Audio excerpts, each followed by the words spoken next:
Welcome back to another episode of Excalibur CCG TV's Talking Comics. We're your host. I'm Mark. I'm Randy. And we're going to be talking about new books that will be on the shelves for February 21st. Yes. 2018. Yes. Big week for us. Huge week. And you're going to have plenty of new books to choose from here. If you don't know where we're at by now, I have to do this. It's in the contract. We have two locations. One, Shreveport, Louisiana, where you can find us, and Texarkana, Texas, where you can find Chase and Dale. If you don't know how to get here, you can look on our website, ExcaliburCCG.com, for directions or phone number, or you can go to our Facebook page, which will tell you the exact same thing.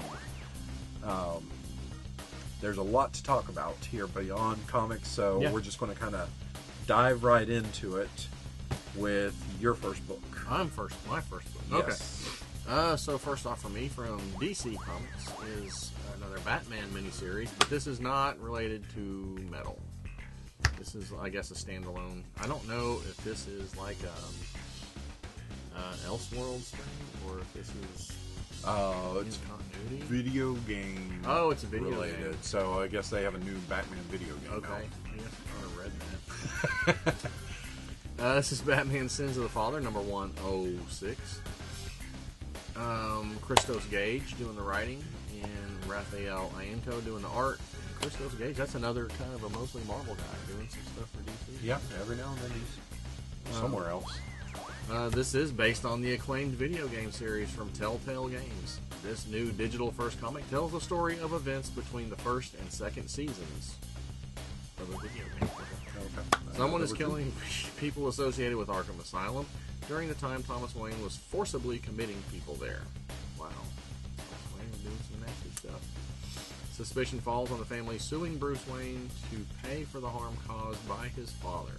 Batman has other ideas, but his investigation leads him to becoming the target of deadly assassins. So just another day in the life of... Yeah. It always kind of boggles my mind that they'll take what's a fairly, standard history of the character and they'll muddle it so that suddenly Thomas Wayne isn't the nicest guy, or this person, forcibly committing people to Arkham. Yeah, they've done that with a couple of the parents, adults of the past, and I don't know how much I like that, because I like, something to make the person want to be more heroic, and with a parent like that, how do we miss that? Well, I don't know. I don't know either. Maybe Batman will be able to tell us. Maybe. Also from DC Comics, we have Brave and the Bold, Batman and Wonder Woman number 106. If you enjoyed Liam Sharp's art on the Wonder Woman series, it's always pretty. You get to get his art and the writing on this book.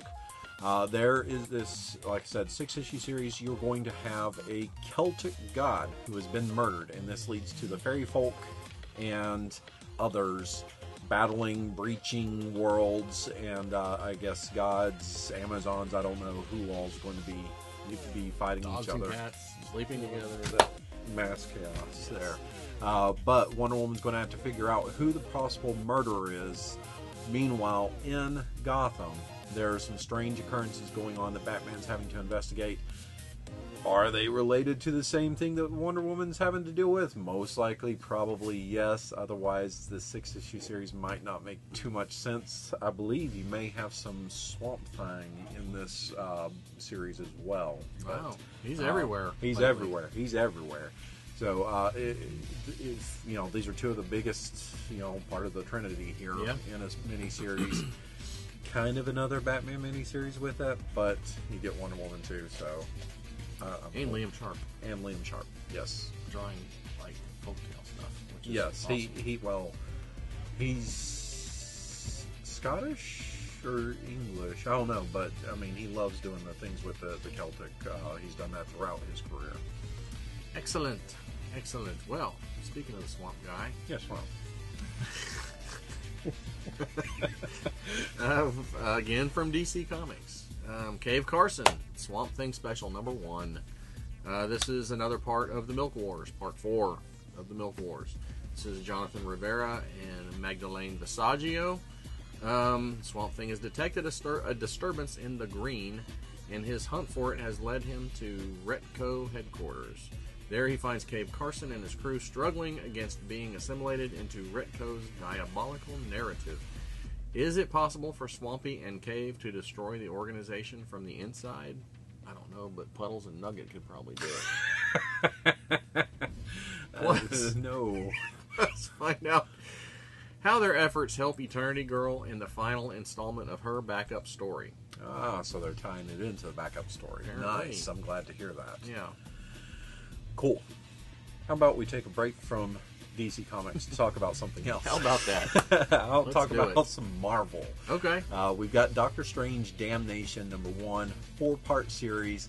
Donny Cates and Nick Spencer are the writing team, and Rod Rice is going to be on board for the art. I'm not sure who Rod Rice is. Is he related to Ivan?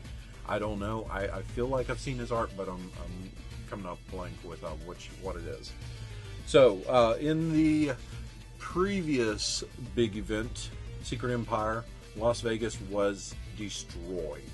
And now it's up to Doctor Strange to help bring it back into being, I guess. But when he does so, he unleashes, well, I say unleashes, opens up a door, something that Mephisto is able to come into this realm. And the devilish villain takes the city for himself and sets his sights on the rest of the Marvel Universe. Of course. All these heroes are going to have to defeat him. This is a mini-series that will have some tie-ins with things, but I don't really think it's going to be tie-ins. It's just, here's a demon thing happening over here. So this is their way of doing an event without doing an event. I think there's there's a Ghost Rider one-shot associated with it. So, and I don't know. I How know. much is outside that for you? I know that there are maybe half a dozen books that are Damnation tie-in. Yeah. I think Iron but- Fist ties into it. Yeah, for an issue maybe. I think, yeah. So it's going to tie in, but like I said, it's going to be one of those things like back in the day when they did Inferno, and it wasn't necessarily all tied into what was going on. Right. So don't get too scared. No. Don't be scared. Don't be scared.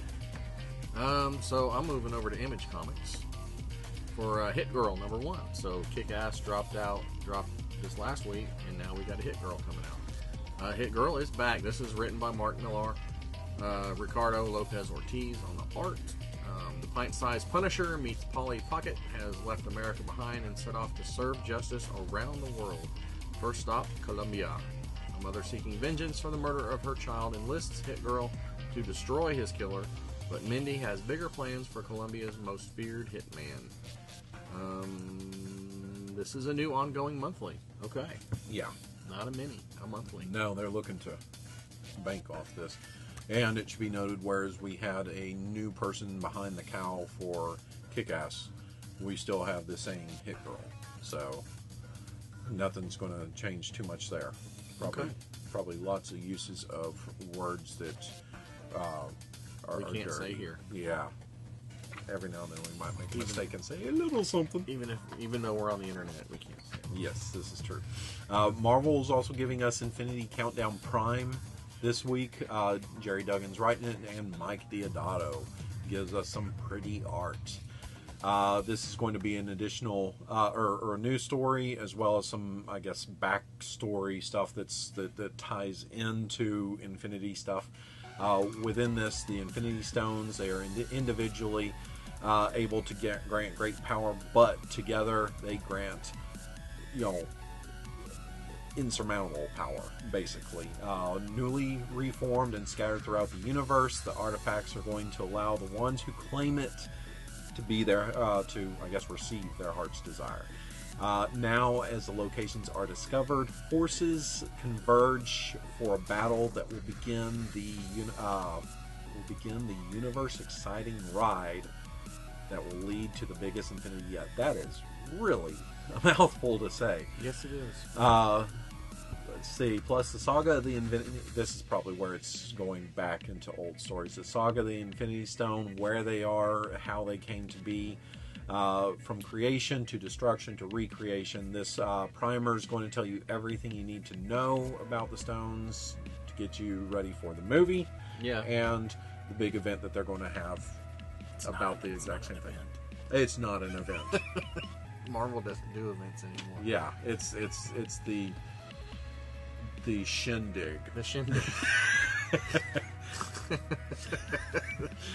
Yeah. Go down.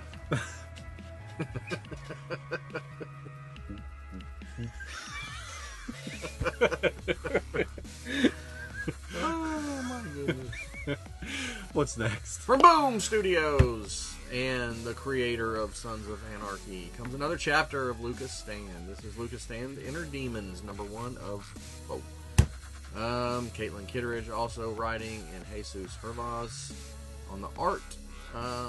Kurt Suter is back with a follow-up to his first original comic book series, Lucas Stand. Military vet Lucas Stand has been forced to hunt demons on the orders of his master Gadrell. Now, whoever read that knows who that is. Now he has finally managed to break free and strike out on his own. However, his actions have garnered him a formidable reputation, and it's not just the demons who are after him this time. The next chapter of the supernatural anti-hero begins here. So It's the next chapter. The next chapter. Ooh, guys, Of this anti-hero. be prepared here. This is a long one. Oh man! Dark Horse Comics is giving us a 5-issue miniseries, Mata Hari. And you get to hear all of it right here. All of it right here. This is written by Emma Beebe and art by Ariella Beebe. Emma Beebe. I can't stop doing it. What was the frog one? Ribic. Ribic. This is written by Ariella, or drawn by Ariella Tina. Yeah. So we're talking about the dancer, the courtesan, the spy, and the person who was executed by the firing squad in 1917. But 100 years later, there are still apparently lots of questions about who exactly Mata Hari was. Now, lesser known, often tragic story of the woman who claimed she was born a princess and died a figure of public hatred with no one to claim her body is told by said creators. This story is going to draw on biographies about Hari. Can we just say the one name? About Hari. And released MI5 files. Like I said, 5-issue miniseries. We're going to meet Mata Hari in prison at the end of her life as she writes her memoir, part romantic tale of a Javanese princess. I don't know where Javanese is. Java is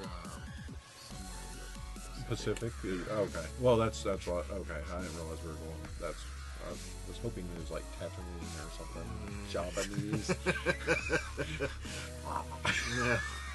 We're specifically not going there. We're not specifically going there. Okay. Javanese princess who performed sacred nude dances for Europe's elite, and part real-life saga of a disgraced wife and mother who had everything she loved taken from her.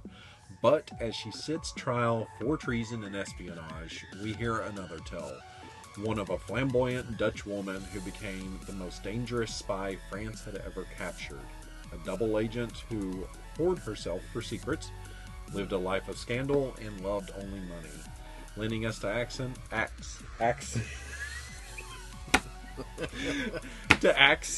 Who was the real Mata Hari? I'm gonna accent you. Using like past tense with it. Oh boy. Are we done? Woo! I made it almost all the way through without screwing up. Let's see how you do. Alright, I got a novel too here. Okay, this is from IDW. Punk's Not Dead, #1 by David Barnett and art by Martin Simmons. And I think one of the covers is by Bill Sienkiewicz. But this one, the main cover is by Martin Simmons. No. As if being an awkward, bullied 15-year-old isn't bad enough, Fergie Ferguson suddenly discovers he can see dead people. Well, one dead person specifically, the ghost of a certain punk rocker named Sid. Okay. Sid's spirit was trapped in London's Heathrow Airport for 40 years until the day he met Fergie.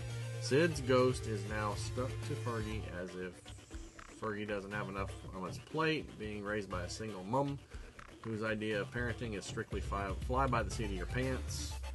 That's how I do it. Now Fergie has to contend with an unruly ghost sidekick and some weird, uncontrollable new abilities. How does the father Fergie never knew fit into this mayhem? And why is the Department for Extra Usual Affairs showing an interest? Never mind the Bullocks. That's funny. All of this plus fish fingers, chunky chips, and endless pints of anarchy in the new monthly series, Punk's Not Dead. A new continuing series from IDW's Black Crown imprint. What if a ghost named Sid was your father figure? Yikes. Especially knowing who that is. Yikes. It should be noted that Black Crown imprint is headed up by Shelley Bond, who was the former editor of Vertigo back in the day. And she's been looking to push Black Crown as the old school Vertigo. Slow, burning tales with edge to them. So. I'm going to pick this one up. This one sounds good, actually. Yeah, it's... I've thought about doing the same, especially because that second cover where... who the F is Joe Stromer? It's funny, but it's still one of those things like, come on. Yeah. Finally, from Heavy Metal Magazine, we have TAARNA.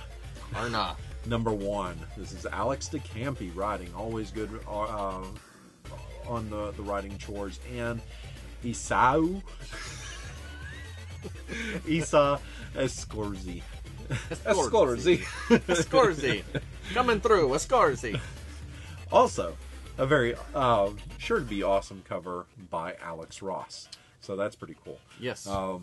Heavy Metal's legendary character finally gets her own ongoing series courtesy of creative team previously mentioned, delivering a tale of the immortal warrior's quest to avenge injustice. That's the one from the Heavy Metal movie. Oh, that's really? The female warrior from the Heavy Metal movie. Okay. I didn't realize that. Okay. I didn't really remember the name. It just clicked. So Alex Ross is going to provide not one, but 2 beautiful covers to choose from. This launches the character into her greatest adventure comics, previously not being a part of them. That's cool. So I may pick that up too because, that was a cool story in that movie. You just saw Mark's mind get blown I did. on camera. My mind. So all the comics we have to talk about, but there's a whole lot more. There is. Because right now we're going to have our technical genius Brad Campbell take and put some pictures up for you guys that are going to show, as you know, the Olympics are going on right now, and the Marvel has gotten together with a clothing line, Spider, that produces, I guess, a lot of the training uniforms for the ski teams.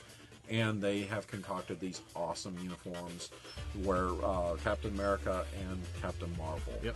You can see in the pictures Michaela Schifrin and Lindsey Vaughn wearing the costumes there. It's too awesome. I wish they could have actually skied in them and not just had these as the practice uniforms. But how awesome is that? That's very cool. They get out there. I like one of the comments I saw said that Michaela looks more like Captain Marvel than Brie Larson looks like Captain Marvel. The costume looks much more like the traditional costume we're used to. We'll see when the movie comes out. The movie's not going to have that spandex look to it. Right. She's gonna have. It'll be like a military type uniform. Right. It's silly, but it's still funny. Yeah.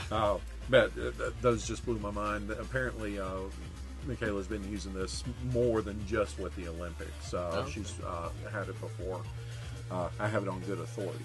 Do you? Yes. One Seth Dubois. Oh, okay. Yeah, that's what he had said. So yeah, well, he would know. He knows all things Captain Marvel. Absolutely. Also, we have a question of the week. Recently, Newsarama via Dish. Yeah, via Dish. Yeah. Via Dish. Via Google Analytics. Yeah, Google Analytics. Came up with a state-by-state statistics saying, showing how states are either Marvel or DC, or I guess they're indifferent, or they're both. Tied. There's a couple that are tied. Yeah, it was tied. So, Fitty. with the image that is on the screen, I would like for you to answer this question. Do you agree with your state's choice? You know, being from Louisiana, ours is DC, which is a bit shocking, but, you know, you or Chris, someone pointed out that you're probably looking at the TV shows as well. Yeah. So that could easily be one of the reasons for that. So, are you Marvel or are you DC? Do you agree with what they claim your state is? And now it's time for our new segment. Yes, the one that everybody seemed to really like in the comments last week. So, we're going to do it every week. That's right. This is our back issue of the week. Absolutely. You want to start off this time? Yeah. All right. We, for me, it's not often we get these in, but I have the #1 issue of Captain America. I think this is like Volume 4. Ed Brubaker, Steve Epting. This is what was a major influence on the Winter Soldier movie. Yep. And this is one of those stories that, I mean, Brubaker gave everything he had with creating, you know, a complex Cap, bringing back Winter Soldier. In the coolest way possible. Yeah, absolutely. Very believable way. And, I mean, this was before the Cosmic Cube became super, uber powerful. Right. And he also gave us a very, you know, did something with Red Skull, but, you know, even more so, Red Skull's daughter, Sin, and Crossbones were awesome. Yeah. Throughout this run. Yep. It went a long time, but about the first 25 issues were Cap's story, and then the next, I don't know how many, it was at least 20 more were Bucky Cap's issues to be told, and it was just a fantastic run. Yes, it was. So you got it in Good store, $14.99. You can come pick that up now and begin reading something if you've never read it, or if you have read it in trade or something and want the individual issue, we've got it. Yep. Up for me, another old school one. This is actually the first Marvel comic I ever bought. And little Mark saw dinosaurs and a saber-toothed tiger on the cover. This is Astonishing Tales #7 from Marvel.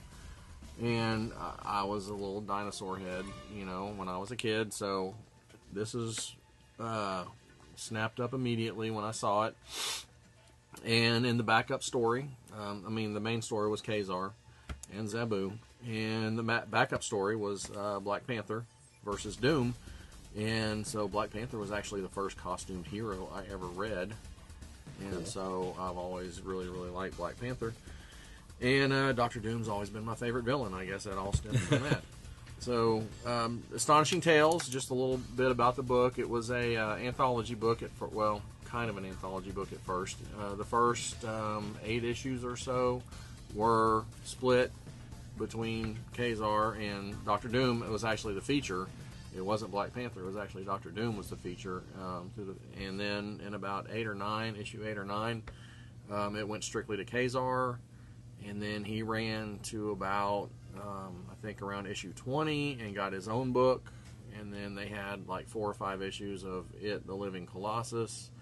And then Deathlock took over for the rest of the run, which I think was about 36. Well, his was like 25 to 36, I think, was his run. Sounds right. I miss these kind of books from Marvel. This was always my favorite kind of books to pick up. I love these, and I love the old reprint books, as well as the stuff they were putting out currently at the time. So this one, Go ahead. No, go ahead. Oh no, which story had the Gene Colan? The Black Panther, Black Panther. the Doom story actually That's had good the Gene stuff. Colan art. Yep. Herb Trimpe did the Khazar stuff. Okay. Actually, the first issue of that run, number 1 and 2, I think, was like Khazar versus Craven, which I got later on and read, and they're really cool. Always liked Craven as a villain, so. Oh yeah. Good stuff. And this one is a lot cheaper than my last one. This one's only $9, and we should have pretty much, if not the whole run, most of the run of that. Yeah. And it's good stuff, fun stuff. Old Marvel. Absolutely.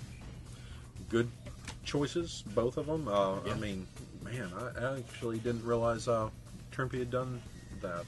That's cool.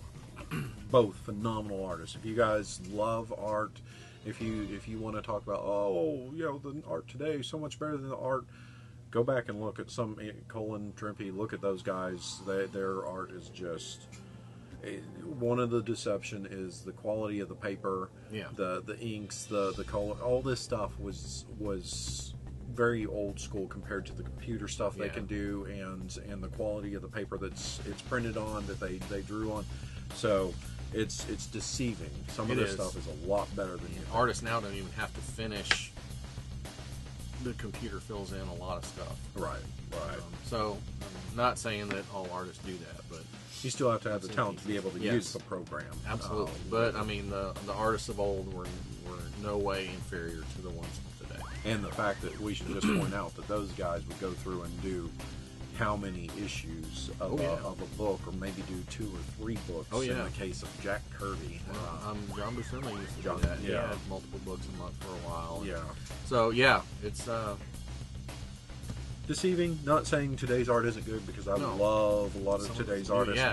But it's just one of those things, as you delve into comics and you start looking at the past, you can really see just how beautiful this work was, and maybe how you're underselling it with saying it's not as good as what is coming out today.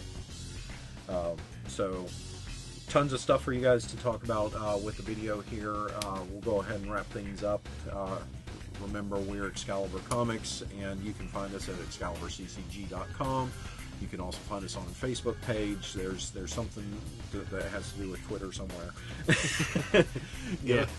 Give us a thumbs up, a like, and working on getting the podcast back up. Yeah, we're getting it back in order with things.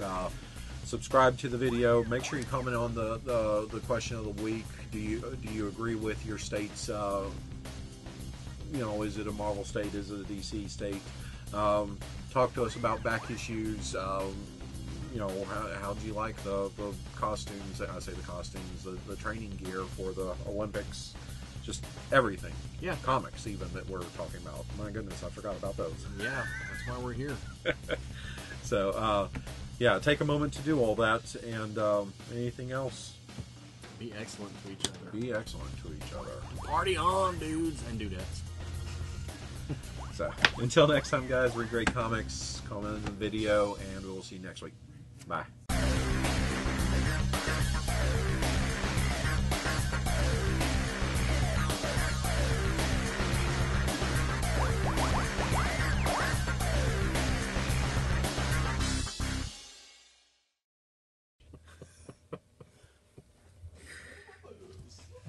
Oh my gosh. What Costanza?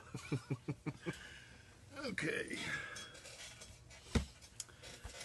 This again. Welcome back to We're never going to get this done today.